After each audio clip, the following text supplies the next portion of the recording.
hech qachon sizni ahvolingizga o'xshamagan va yoki sizdan pastda bo'lgan odamlarni ustidan kalaka qilmaslik kerak, haqorat qilmaslik kerakki, ustozlarimiz aytadiki, birovni ustidan kuladigan bo'lsangiz, birovni mazah qiladigan bo'lsangiz, bu dunyoda siz o'shani holiga tushmaguncha bir marta bo'lsa ketmaysiz. O'shaning uchun sahobalar birovni it deb ham so'kishdan qo'rqardiki, Alloh meni itni holiga solsa nima qilaman degan bir qo'rqish bo'lardi. Bugun biz kimlardir kular ekanmiz, kimnidir haqorat qilar ekanmiz.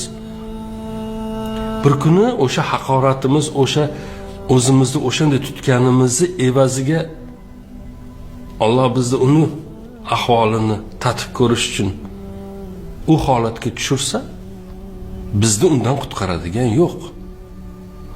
Bizni unday holatdan qutulishimiz mumkin bo'lgan yagona yo'l bunday harakat qilmasligimiz, boshqalarni haqorat qilmasligimiz, boshqalarga past nazar bilan qaramasligimiz.